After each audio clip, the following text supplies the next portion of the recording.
The first scream tore through the desert like a blade, sharp enough to stop the blood in any man's veins. Cole Maddox yanked the reins of his horse and felt the animal tremble beneath him. The second scream was smaller, higher, and desperate. 2 children. The kind of sound that told him death was already reaching for them. He didn't think.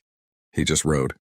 Wind slapped his face as he thundered toward the canyon mouth, the sun bleeding across the rocks like spilled fire. His heart hammered as another scream rose and died. If he was too late, he would carry the weight forever. Cole had seen too many graves made from being a minute too slow. When he slid off his saddle and ran into the narrow pass, the sight waiting for him twisted his gut. 2 little Apache girls, no older than 5 or 6, were backed against a boulder, trembling so hard their teeth knocked together. 3 outlaws circled them like wolves. One of the men grabbed the youngest girl by her arm. She screamed, kicking wildly, and that was the moment Cole stopped thinking altogether. He fired once. The outlaw dropped before he could understand his mistake. The other 2 spun, shouting, guns raised. Cole rolled behind a dead juniper, bullets shredding bark inches from his head. He shot again, then again. Silence chased the echoes. Cole didn't breathe until the dust settled. The smallest girl sniffled, pointing at something deeper in the canyon. Cole lifted her gently, and her tiny fingers dug into his shirt with terrified strength. He followed where she pointed. That's when he saw her.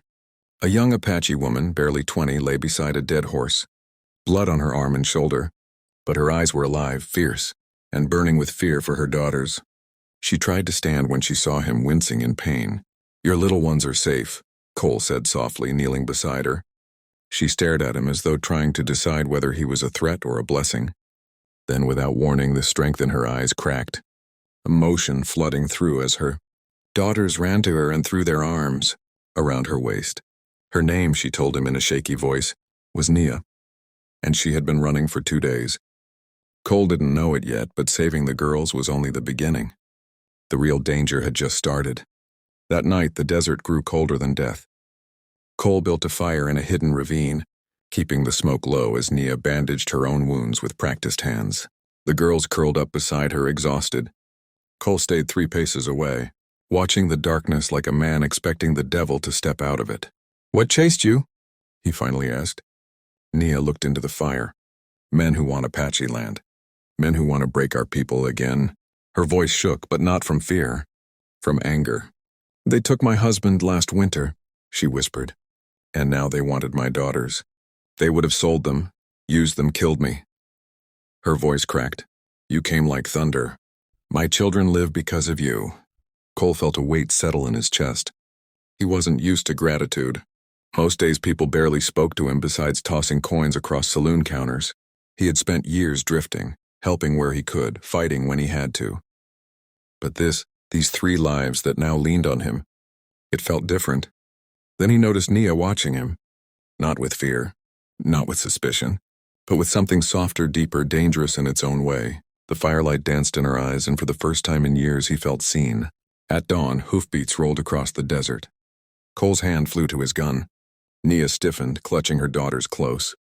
A dozen riders approached, armed, ready, and wearing the same scar-faced insignia Cole had seen on the outlaws, the gang Nia spoke of. Raiders who wouldn't quit until they had what they wanted. Cole pulled Nia and the girls behind a ledge. Stay low, he whispered. She grabbed his hand. Her fingers were warm, trembling. Why are you helping us? You owe us nothing. He didn't have an answer. Maybe he was tired of graves. Maybe he was tired of running from his own past. Or maybe it was her eyes last night when she looked at him, as if the world had given her one last chance. I'm helping because I want to, he said. Her breath caught. For one quick moment the world slowed, and something passed between them. Something as fragile, as hope, and as powerful as a storm. The raiders moved deeper into the ravine, searching. Cole whispered to Nia, take your girls. When I fire the first shot, run. Don't stop. She shook her head fiercely. I will not leave you. You have to. They need you. And she swallowed. I don't want to lose you. The rawness of her words hit him like a fist. But there was no time to answer. The raiders were closing in. Cole stood. The first shot echoed through the canyon like lightning ripping open the sky. The raiders jerked back as Cole stormed forward, using the rocks for cover, firing with deadly precision. Dust exploded around him. Bullets screamed past his ears. He dropped one rider, then another. But there were too many. They swarmed the ravine, forcing him backward. One bullet grazed his ribs. Another clipped his shoulder. He gritted his teeth, refusing to fall. He had promised those girls safety. He had promised Nia something he didn't have words for. Then he saw it. Nia, instead of running, was helping her daughters up a narrow ledge, shouting for them to go higher. She turned back, grabbed a fallen rifle, and fired down at the raiders with fierce, blazing defiance. A warrior, a mother, a woman refusing to surrender. Cole felt something ignite in him. He roared and charged, slamming into the raiders with every ounce of fury in his blood. The leader, a broad man with a twisted grin, aimed at Nia. Cole's shot hit the man first. Silence fell. The last raider dropped his gun and fled into the desert. Cole staggered. Blood ran down his arm. His legs wobbled. The world dimmed. Then Nia was there, catching him before he fell. Her hands were warm against his face, her breath trembling. "You saved my daughters," she whispered. "You saved me twice." "It was nothing," he murmured. "No," her voice cracked. "It was everything." Her forehead pressed gently to his, and for a moment the world stopped spinning. Her daughters clung to his side, crying softly but safe, alive, breathing. Nia touched his cheek, her eyes shining with something deeper than gratitude, something that made his chest ache in ways battles never had. "You have a brave heart, Cole Maddox," she whispered. "And it belongs in my life, if you choose it." He stared at her, stunned by the quiet certainty in her words. He had spent years drifting from town to town, never staying long enough to matter. But here, in the arms of a woman he barely knew yet somehow felt connected to, he felt anchored for the first time. The desert wind tugged at his coat. The rising sun painted the sky gold. The two little girls curled around him like he had always been theirs. Cole swallowed hard. "I don't know where I belong anymore," he admitted. "With us," Nia said softly. "If you want." Her words broke open something in him, something he had buried. So deep he thought it died years ago. Hope, a future, a place to breathe. He put his hand over hers. "I want." Nia exhaled in relief, tears slipping silently down her cheeks. She leaned into him, and he felt her heartbeat against his chest, steady and real. The girls hugged his waist, their tiny arms warm and trusting. The storm that had chased them finally burned out, leaving behind a sunrise that felt like a beginning.